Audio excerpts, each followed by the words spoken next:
nós entramos na questão do vamos, que é uma expressão desse problema aí que é importante fazer uma análise um pouquinho mais detalhada, né? O vamos aparece como uma solução para o problema da crise de representação, como eles mesmos dizem. Há uma crise de representação, quer dizer, o PT não representa, supõe-se que o PSOL também não represente, o que, aliás, é uma coisa sábia, porque o PSOL está em crise mesmo, interna, né? E é preciso encontrar, né, sempre aparece esse tipo de charlatanice, não tem uma crise, uma nova forma de representação. Quer dizer, a crise de representação leva naturalmente à busca, né, da pedra filosofal da nova forma de representação, a fórmula mágica, né? E aí quem melhor do que o nosso já conhecido Guilherme Boulos para lançar essas novidades, né? O Guilherme Boulos, como a gente sabe, ele é o cidadão que não está nem aqui nem acolá. Na luta contra o golpe, você não conseguia saber. Dá para perceber hoje em dia que ele, na realidade, ele descontentou todo mundo, né? Tinha um setor que queria lutar contra a Dilma. E tinha um setor que queria lutar contra o golpe. Aí ele entrou na história com uma política que era nem lutar contra a Dilma e nem lutar contra o golpe. Quer dizer, criou um ponto de convergência vazio. Não tinha nada ali. Mas que servia para desorganizar os que queriam lutar contra a Dilma, que já não era difícil, porque já era uma posição meio absurda, mas também os que queriam lutar contra o golpe. Foi a famosa Frente Povo Sem Medo. Em vez de fazer uma frente única para lutar contra o golpe, ele criou a Frente Povo Sem Medo. Não sei por inspiração de qual setor do PSOL, se é que algum setor aí inspirou isso daí. E agora, né, quando você tem uma crise, um agravamento da crise política, né, ele também aparece aí como tentando criar um ponto de convergência vazio das várias posições, que é o seguinte: o PSOL acreditava ingenuamente que o golpe levaria à desmoralização do PT e ao crescimento do PSOL.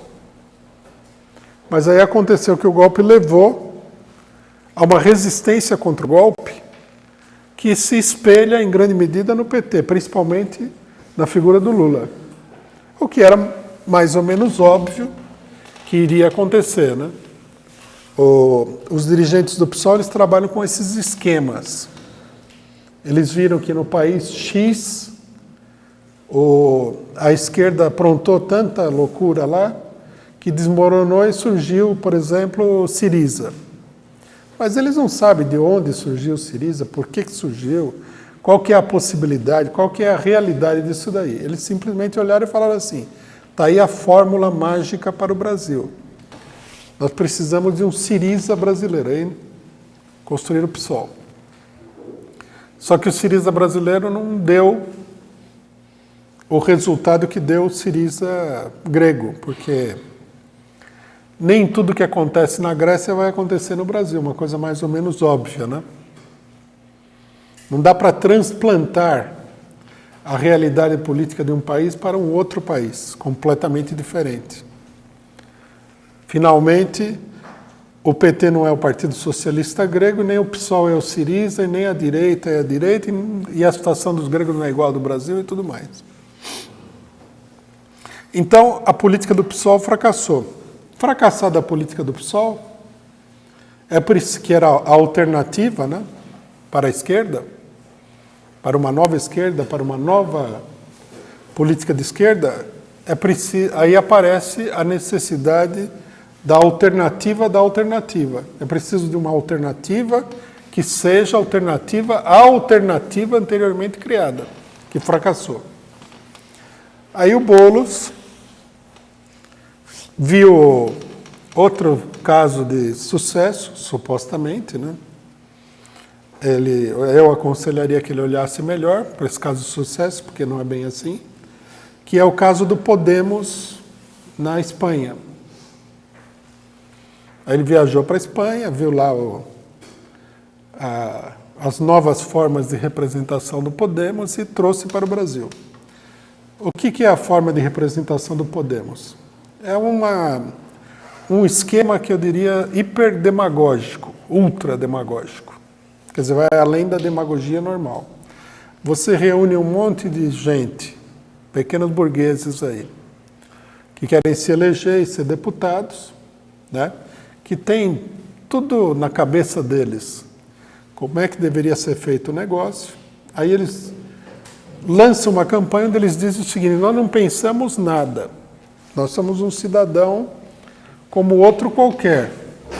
Vamos fazer aqui um sistema de pesquisa e pronunciamento, né, para ver o que o povo quer, não o que eu quero, o que o povo quer.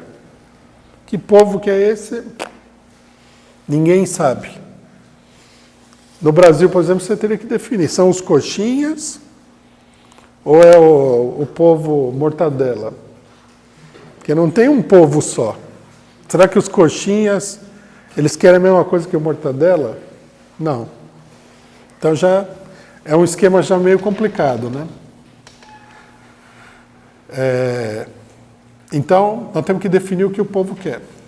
Aí lançaram em vez de colocar uma política honesta, de falar, olha, nós somos um grupo de pessoas que pensa A, B e C, lançaram, em lugar disso, uma pesquisa de opinião.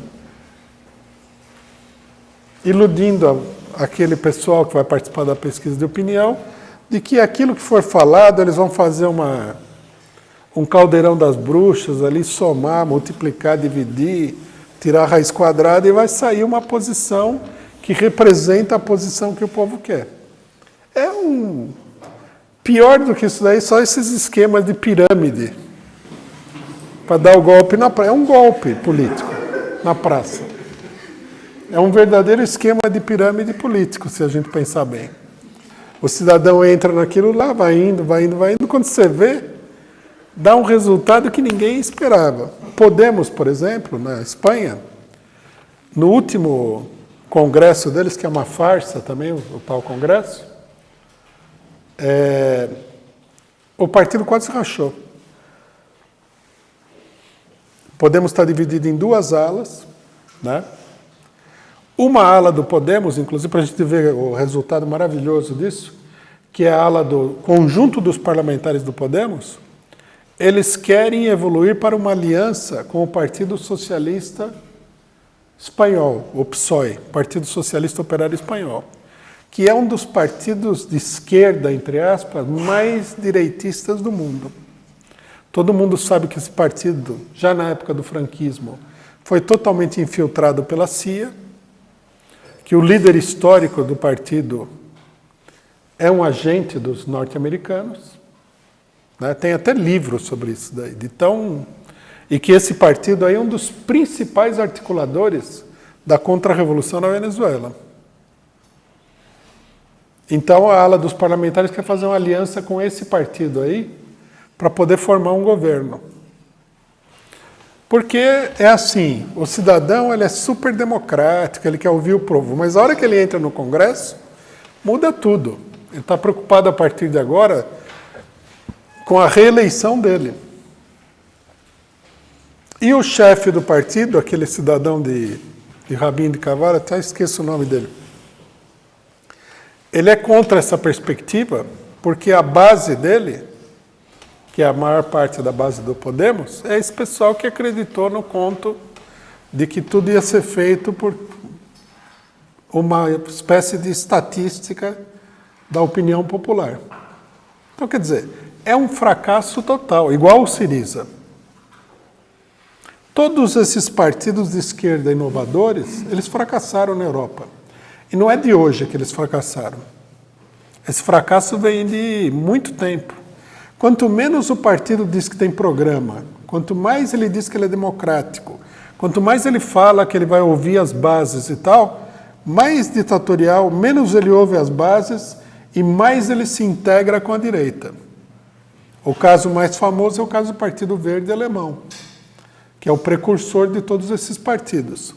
O Partido Verde Alemão conseguiu a proeza de participar do governo da social-democracia alemã como ministro das relações exteriores, ou da guerra, não sei, e ser um dos principais, das relações exteriores, Joschka Fischer, e ser um dos principais artífices da guerra no Iraque, das estripulias imperialistas em termos de guerra. Isso é um partido verde, que é a favor de proteger a árvore e tal.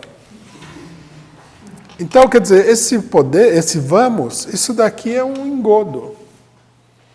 Né? Eles querem que o pessoal acredite que o cara vai chegar lá, vai dar a opinião dele sobre não sei o quê, e pronto, nós vamos ter um programa maravilhoso vindo de baixo para cima. Isso é tudo mentira, não existe isso daí. O pessoal que está em cima já tem um programa.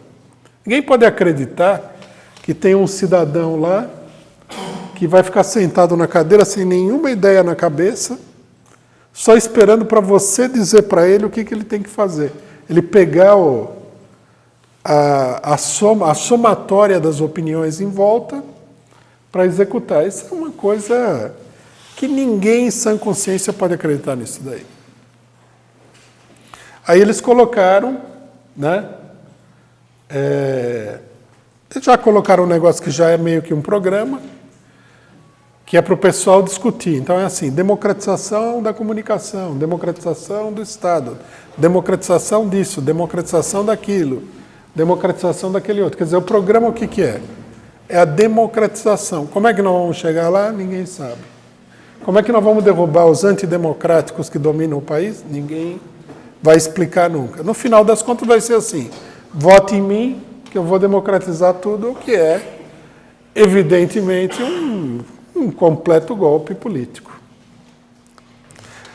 O mais espantoso dessa questão do vamos é que se monta um esquema desse daí para atrair uma parcela de incautos no meio de uma crise política total, onde a obrigação da esquerda era definir um programa para lutar contra o golpe, contra as reformas que estão sendo feitas. Ao invés disso, né, esse pessoal vai lá e fala, esqueça tudo isso aí, vamos discutir a democratização. Como assim? O Temer, essa semana, anunciou a privatização da Eletrobras. Que democratização? Os ataques são cada vez maiores. Isso aí está óbvio. Ninguém sabe se vai ter eleições. O governo já chamou as Forças Armadas para atuar contra os movimentos de rua.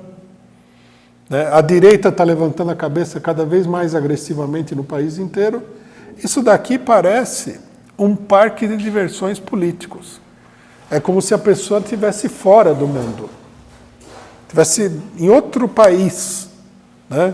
Ele estivesse na Escócia, lá discutindo a situação brasileira, num jogo de perguntas e respostas na casa de um amigo dele. É uma coisa totalmente absurda. Sem falar que vai no sentido oposto das necessidades, nesse momento, da população explorada. Porque qual é a necessidade do momento? É se organizar e discutir como enfrentar o golpe, como derrotar os golpistas. Ignorar que existe um golpe não vai levar ninguém a lugar nenhum. É a mesma coisa que você ignorar que se você for ocupar o correio aí, se ele for privatizado, você ignorar que existe a polícia militar. O que vai adiantar? Na hora H vai aparecer lá a polícia militar. O fato de você deixar de lado isso daí não vai mudar absolutamente nada. Então isso aqui é uma coisa extraordinariamente perniciosa, e só não é mais pernicioso porque também não é nada. Em última instância, convidaram aí gente de tudo quanto é lado, gente do PT, da CUT, para discutir qual que seria, segundo os aloprados que elaboraram essa proposta, Qual que seria a perspectiva do país para os próximos 20 anos? Se a gente não sabe o que vai acontecer, daqui a 2 meses ele vai discutir o que vai acontecer no Brasil daqui a 20 anos. É como se a organização do país se desse por fora da luta política que está se travando nesse momento aqui no Brasil. É uma coisa totalmente absurda. Acho um erro os dirigentes do PT, tudo bem que o pessoal aí está numa política de fazer média, né, com o Boulos, entrar nesse negócio. Enquanto o Boulos fica aí com esse brinquedinho o brinquedinho político dele, o que nós vemos é que o Lula vai ser preso, não há nenhuma mobilização em torno da Venezuela, não há mobilização na questão da aposentadoria, da privatização, não acontece nada. Quando a esquerda toda deveria estar numa agitação frenética contra os golpistas aí para procurar retomar o enorme terreno perdido no último período.